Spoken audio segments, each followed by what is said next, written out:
We are here to ignite an evolution. Not a revolution, an evolution. 100%. Because what we're doing now doesn't match the need. Produced by Podcast Architects.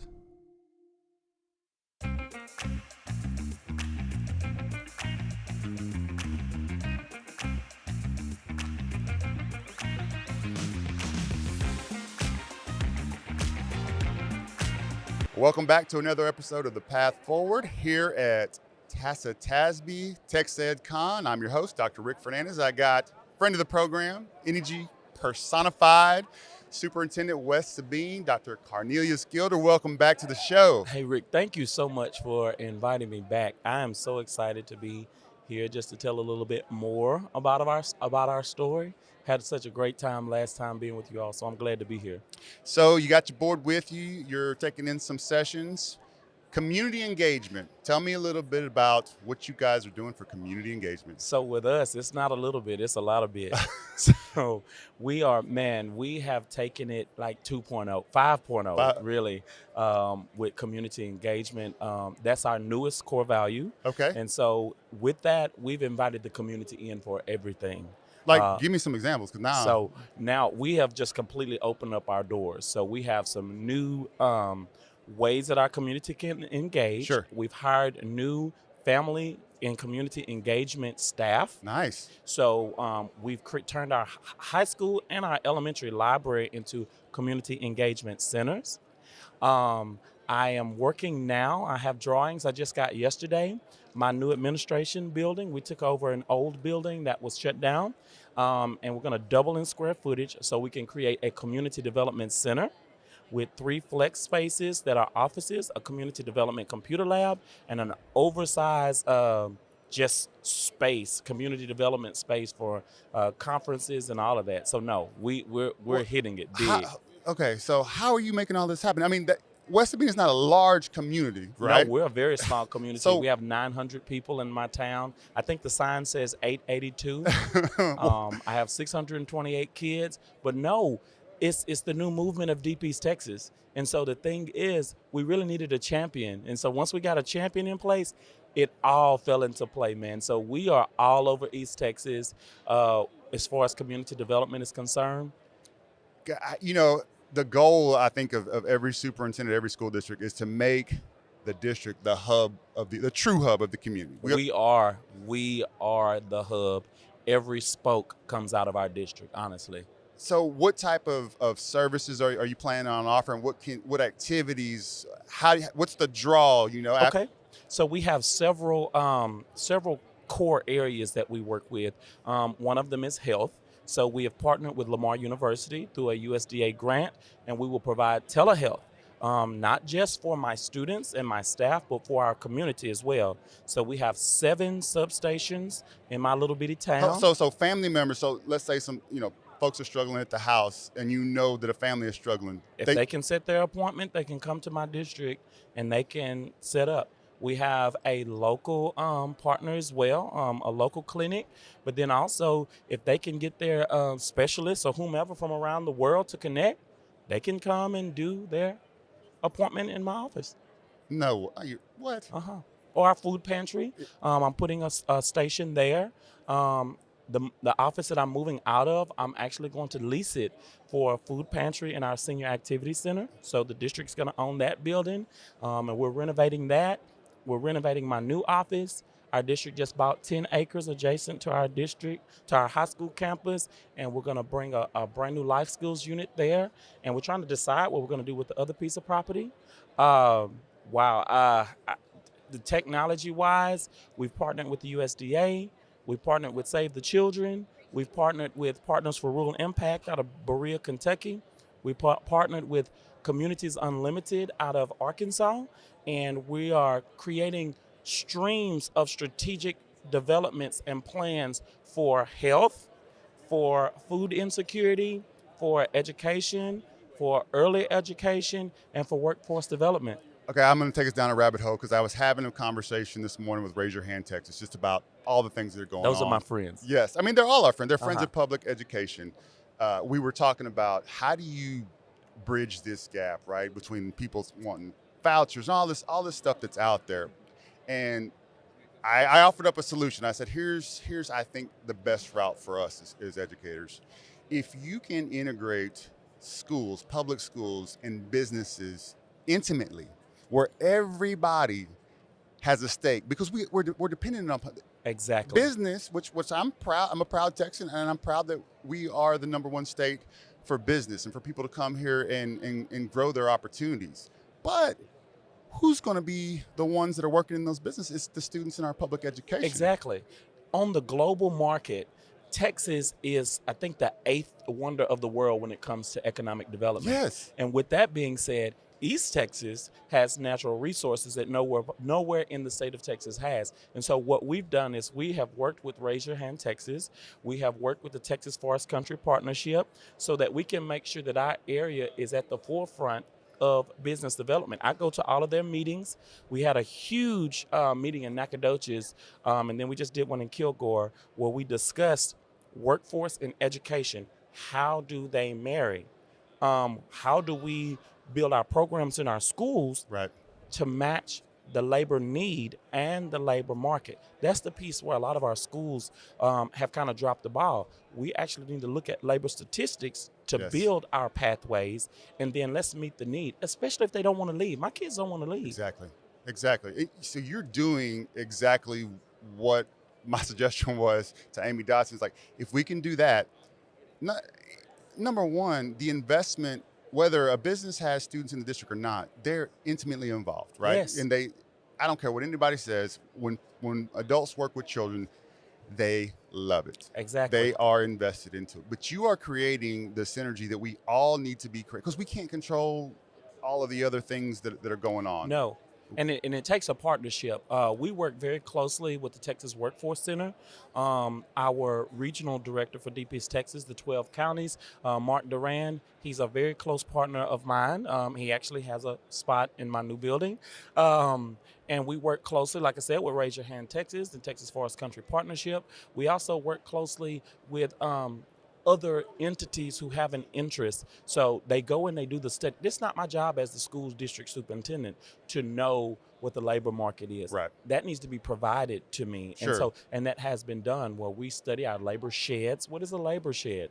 That's the routes that people travel to go to work and go to home, go to church, go to the grocery store. And that's Yes. about 6 counties in Deep East Texas. And so let us meet the need of my labor shed. Man, so you're doing exactly what needs to happen. Exactly. I mean, so you have essentially created a community that's going to self-sustain, Exactly. not only educationally, but also the business, the workforce. Exactly. And you've done it by growing all of the partners. It didn't matter if it's 900 folks. No, it doesn't matter at all. The thing is this: we took a hierarchy that was archaic, and we took it and we brushed it off, and we started again with this same hierarchy from the 1960s, actually, from our town when it was a bustling community. Gotcha. And so the lumber mill in my town went through a $120 million expansion, and so we are the #1 lumber producing mill in the South. And so that was a driver for me, particularly. Sure. How do we grow from that? But then also, how do you leverage that to get the attention that you need? And man, we've gotten national attention. I went to a huge meeting at Harvard this past summer, and we talked about building sustainable neighborhoods.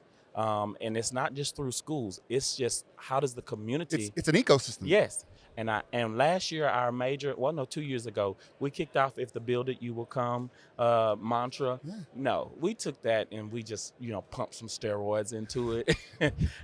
And man, we are all over the place. So I have an invitation also to come visit the Harlem Children's Zone. So I can see, how do we need to redesign our school to meet those specialized needs, but then Sure. also connect with the neighborhood needs, and then build this ecosystem, because that's the thing, it's alive. Yeah, no doubt. I need to get your perspective on this. So I'm a career and tech guy. That's my passion. One of my struggles have always been when schools are starting programs or continuing programs or whatever the case may be. Not only does it have to be a viable workforce for the future, but you got to know how to sell it to your kids. Yes. I worry that sometimes, so if you were to ask everybody here, all the adults about HVAC, make great living. But I always come back to who's going to sell that to Exactly.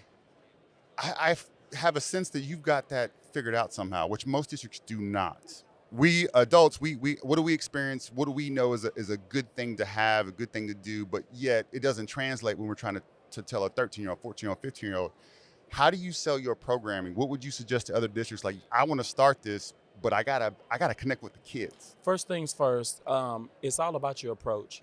I believe in relationships over rigor any day. It starts with Maslow's. Everybody who is in educational administration had to learn about the Maslow's hierarchy of needs. And so you need to build relationships. And if you build relationships appropriately, then it's nothing for me, the superintendent. If I have not gone to my high school or my elementary campus in a few days and I show up, where have you been? Yeah. So I talk to the kids. I learn their interests. I have lunch with them. I buy lunch for them sometimes. And, I go play on the playground with them. Yeah. There's this picture that was floating around social media. I led a cheer camp with my third graders last year, and we were on the side, and, I did a handstand. God, I'm glad I made it out of that. But it's not hard after that. Right. It's not hard after Right. that. And once you learn your people, you have to get up from behind your desk, though. Oh, yeah. Yeah. And guilty as charged, all of us to some degree, right? You get bogged down in the putting out the fires, in the business of Yes. school, and Yes. you're not out there and about, and you lose the connectivity. You do. But that's your number one driver. You're right. Because you know what you're not going to buy your children for Christmas, don't you? Oh, yeah. Yeah. Yeah. Exactly. Well, you got to do the same thing for your constituents as well. You have to know what they need, but then you also have to know what they want. Do surveys. Talk to them. Yeah. Just say, hey, look, we're thinking about this. Give me your thoughts. I have my own superintendent's advisory council. My principal, he has his council, but I want my own. Sure. Because it's a diverse group of students from across the district. I buy them pizza, and we go down and we just talk. And they tell you the truth. They tell you about everybody. They are raw. They are raw. And so I told them one day, I was like, hey, I'm thinking about this program so that we can make this a more kid-friendly school. It's about time, Dr. Gilder. Okay. So we ended up investing in the Leader in Me program. And thank God for my friends, the TLL Temple Foundation, who believe in my vision. Oh, my God. And so they've invested quite a bit of money in this program. And now the school is becoming the kids' school again. And so they are the drivers. And so what are we doing now for staff morale? What are we doing for student morale? Right. And what are we doing for community morale? Because the community now is being rebuilt by our kids. And so community development, all of that. I'm going to be dead after a while. This is going to be their world. And so, like you said, let's build it for the future, Right. but let's build it through their lens. So everything that we've discussed, building projects, we have several building projects we're preparing for. I told them, I said, you get your thoughts and your ideas out of the way. Let's put this and put the face of the child on this, and let's talk to them first. Everything you just discussed and what's going on in West Sabine is amazing. And then now we have our A through F rating, right? Yes. And so you take everything that is going right, and the deck is reshuffled on what our accountability is. We don't really know. How do you communicate with your teachers, your staff, your students, if all of this positive and they start hearing in this negative, Yes. or on a one day, I'm going to give you a grade, and the grade is not going to be what you Yes. earned, and you've made a ton of growth, but it doesn't matter. Yes. So one of the things that I'm extremely brutally transparent with my administrators and my teachers. Okay. And so the first things first, you said they reshuffled the deck, right? Mm-hmm. But I made sure that my staff knew that we reshuffled the deck in the middle of the game. So explain. So the academic year had already started. Okay. We just changed the test to all computer generated, right? Right. We went a year ahead, which is, head start for us. Right. But the year had already started, and then the criteria changed. Exactly. And so I told him, I said, listen, what we're doing, we're building our dream based on community-based accountability, not A through F. Right. Because if you do it community-based, and if you build your own personal accountability and your own local accountability, A through F will take care of itself. Yeah. And I'm not going to lie to you, I am not a fan of the accountability system as is, because there are a lot of factors that do not get woven into the big course. picture of the school. It's about a letter grade, but then when you reshuffle the deck, if I performed better, I get a worse grade. Where they do that? Like, come on, y'all. And I don't mind. I sit on legislative panels. I'm the Region 7 TARS legislative person. I'm the executive board committee member for Region 7. I'm on Moat Casey's, this, that, and the third. I'm on everybody's ordeal. And so, but I just tell them, y'all, it's about fairness. When are we going to turn school into school again? Right. Right. My teachers should not get ulcers because you changed this, but they're already fighting to grow anyway. Come on now. And all we've ever asked, all we ever want is let's get better each day, get a little bit better. Each day. Get a little bit better. I cannot expect. I had record gains in certain areas of my local accountability. I had teachers that knocked it out of the park. Like, I had to go back and realign my teacher incentive allotment criteria because that's how well they did. Do you think that I'm going to tell them, hey, you didn't do enough, and you had double-digit gains with kids? You had kids that have never passed a test before, not just pass, but meet growth, but then, come on. That's ridiculous. Did you do better? When you got a pat on the back from me, and right now I'm the only opinion that matters. That's right. And our business owners, our economy in Texas are well served by great public schools. Exactly. By great communities. We are the partner. Absolutely. We're the cornerstone. But the thing is, we as the cornerstone, we actually need to reach out as well. We need to extend the olive branch. So do the businesses. But see, you do that through your advisory councils and so forth. Bring them to the table. What do you need? What are you looking for? We had a big discussion just last night at dinner about a local agent who he sits behind the curtain a lot. But I've gotten feedback from him as to how he feels about my students and how they're performing. And he said that he would hire a child from West Sabine any day. Well, you know what? I just won. Absolutely. I just won. And so, high wage, high demand, jobs, careers, let's connect them to those. Let's prepare them for those. We had to completely reshuffle our the way we were doing our CTE programs and our pathways. And 2 years ago, we just ripped it apart and we rebuilt it. But even from there, I finally have my first kid that's graduating with their associate's degree and their high school diploma at the same time, and in record time. And so now, where do we continue to grow from there? So, we're doing the job. And I'm excited about it. Am I tired? Yes, I am. I am dog tired. When's the last time you slept? Like last night. I was going to say 2004. No, I don't sleep a lot. When we go places, my wife drives, and I'm dead. And then we're here. Okay, lights, camera, action. Let's go. And so that's how a lot of that's done. But, on Sundays, we visit churches, we grab the microphone, we sell the vision there. At community events, I even lead a lot of our pep rallies. When we have Meet the Tigers, my staff make sure that I get the microphone so that I can, because they're proud. And that's the thing. Yeah. Who puts the superintendent on the pep rally schedule? Right. Oh, Dr. Gilder's here, y'all. Let's go. Give it up for Dr. Gilder. I don't have anything to say. Come on, Dr. Gilder, come on down. Okay, y'all. Everybody wants to be a Tiger, and let's talk about why. Yeah. And they do. Yeah. Because people are moving in droves. So right now we're talking about housing developments. How do we let's build it.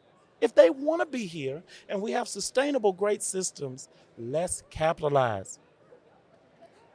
Vision cast a little bit for us down the road, a year down the road, 3 years down the road, Yes. what's next? So what's next? I'll finally be in my new building. Um, Prayerfully, my board has decided, not publicly yet, to go for a bond election, and so we're going to do a lot of cleanup. Gotcha. But then we're also going to do it through the lens of CTE, through the lens of athletics, which connects our public, through the lens of fine arts, culinary arts, nursing, through the lens of just making our place more credible, which is our most important core value. And so hopefully we'll be down the road of getting projects started. Like I said, we're purchasing property now because what we want to do, we want to expand the brand. Yes. And so hopefully by that time, my partners will have come to the table and we will have a multi-agency and multi-district CTE development, prayerfully an early college. I already have the people ready to, invest. So they're already at the table. So let's go ahead and decide what we want to do. Because my thing is this, and I've told my neighbors this, and I'm putting them on the spot right now. I have 5 districts that are my neighbors, and we had a meeting one day with Region 7. And I told them, I said, I'm going to tell you the thing about West Sabine. When West Sabine eats, everybody eats. I don't care if your kid has a bulldog on their chest, a hornet on their chest, a wolf. I'm calling them out now. I know. A wolf on their chest or a wildcat on their chest. When the tiger eats, everybody eats. So let's build a table. Let's feed our crew. Let's bring them. Let's and let's grow them all. And so hopefully by that time, that momentum will be going. When I tell you we're touching every area, and it's getting national attention. Like I told you, I have an invitation to be at the Children's Zone in Harlem next month. I was in Harvard this past summer, and I met with these groups from New York and South Carolina and Arizona and New Mexico and across the country. Like, we were planning how to do this, and I was like, we've never seen this done through a school. I said, you have now. And so we're learning while the plane is in the air. And so prayerfully, next time I come, I'll tell you about this multi-million-dollar endeavor that we've kicked off with these new partners. And I would say their names so I can put a little pressure on them. That's up to you. So that we can now, fund this ecosystem and make it even larger than what we thought. You got me fired up just thinking about it. I'm serious. Like, Listen. I'm like, what, can I get a job? Can I? That's another thing. We're creating jobs. Yep. My partners from Kentucky, they've created 2 East Texas jobs. We just hired one last week for place-based partnerships, and that's what we're trying to become. We're trying to become a geographic place-based partnership with funders. I hosted the Texas Real Funders 2 weeks ago. Did you really? Oh, yeah. Oh, boy. We had lightning and thunder in that room. You got to let me in on some of this. You got to come because, people from Abilene and San Antonio and all of them, El Paso, they were there to hear this vision because the thing is, we are here to ignite an evolution. Mm-hmm. Not a revolution, an evolution. 100%. Because what we're doing now doesn't match the need. We were talking with our TALAS group. We had hosted an event for superintendents and talking about the experience and what can we do better, right? Bringing superintendents and service providers to shape the need, to talk, to say, we need this, here's our gaps, here's where the gaps are gonna be. And we started talking about our own frame of reference, which is it can't be from our frame of reference because our frame of reference is not what kids need. It's not what they're going to experience. It's not. We got to get out of the mind. That's the most dangerous thing, and it's hard because all we are is a product of our experience. Exactly. But we've got to look beyond that to understand what I think they need or what I think is good for them may already be out of date. Exactly. And if we don't realize that when we're building, when we're constructing programs, all this, then we're always a decade behind. Well, and Sin, I like how you frame that. Because we have to use our caveats such as TALAS, TASB, TARS. I'm looking at my TARS director here in front of me. But you got to step outside of education. You have to. So I've done this through I call it community development because nobody's doing that. Right. But we're utilizing economic development. So I'm meeting with, I would call their names out, but about 4 or 5 economic development corporations Right. around me because we don't have one. I'm the economic developer. Oh, okay. Now, our county has an economic development committee, and I'm on that committee. Sure. And my county judge has supported us as well. Our commissioners have supported us. And so, with that being said, when we're talking about education, let's go ahead and talk about workforce. Because they should be this. Yes. Always. It should never be this. Yes. My representative, Travis Clardy, man, I give him kudos every day. My neighboring representative, Trent Ashby, those are some of the very few that supported public education. My Senator Robert Nichols, you know what he did by himself as the only Republican that supported. So guess my platform is built. Yeah. And so how dare we not utilize the opportunity? Now, I'm going to die and I may not receive the Nobel Peace Prize, but I do want to create a better world for not only my personal children, not only for the children in my district, but again, use those caveats. TASA just kicked out. I mean, I'm a part of the Future Ready Superintendents. Mm-hmm. Wow. If you're not in that, shame on you. Yeah. But then we just kicked off the Small Schools Network. And the purpose for the Small Schools Network, I'm on the design team for that, is to share these stories and build these networks for other small schools to know you can do it too. You say what you don't have? Well, guess what? I don't have a red light in my community. I have a grocery store in my community that may be the size of this booth. The only restaurant that we have that was a part of a chain got shut down because of a sinkhole. Don't tell me what you cannot do. Mm-hmm. Don't tell me. So y'all are on the way. Oh, we're well on our way. As Maya Angelou says, we're en route. I'm not that refined. But well, as always, it's a pleasure to have you and to hear the things. And you know, it's great because others need to hear this. Other colleagues, other districts, not just in Texas, but Yes. around. Because I'll be in D.C. in 3 weeks, working with a group of superintendents on public-private partnerships. Because funding, You may see me. you're invited. You may hear my name in there. They would say, "Come on." They said I can invite whoever I want. But that's the thing. We as superintendents are not coming to that table because we think that we're not invited. But the question is, how do you get to the table? Exactly. Because the thing is, you know, if you're not at the table, you're on the menu. That's right. That's right. You're absolutely right. And so let's figure out that way. I've been blessed to be able to go through the economic development realm and continue to, and don't change your story. Mm-mm. Tell the same story in every room, you know, and it grows from there. And so the calls will come, but again, if you have self in mind, if you have your career in mind and you don't have your kids in mind, Yeah. you'll fail. Yeah. You'll Yeah. fail. And so I'm excited, man. I cannot tell you how pumped up I get when I think about this because, wow, Yeah. it makes a better world. This is what it can be. Yeah. It's what Why it were you should be. created? Yeah. Why were you created? That's the question. Well, as always, you're welcome, and we can have a conversation offline because I want to hear more. I gotta get my butt down there.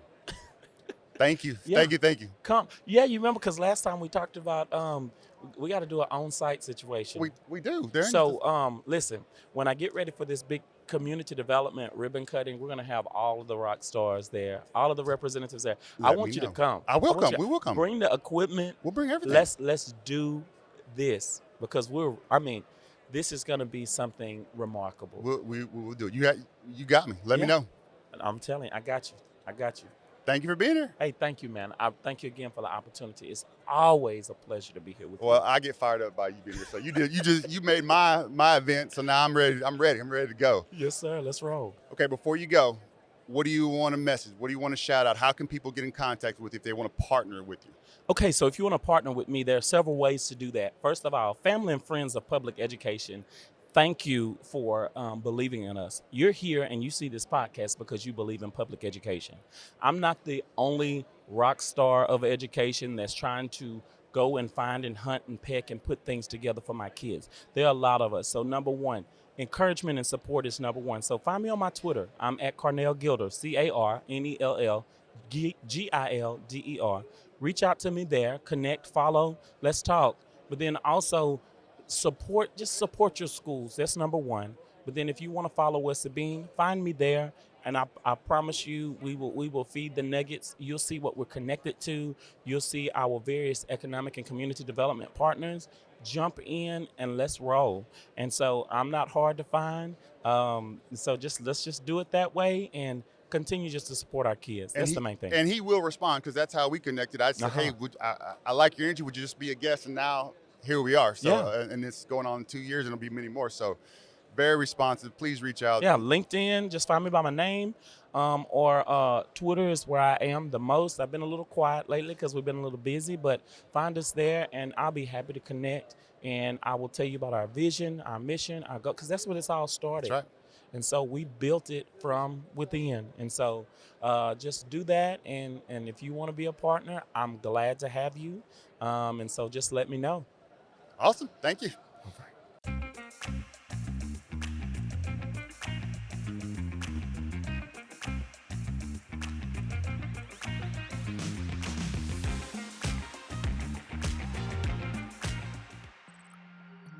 Produced by Podcast Architects.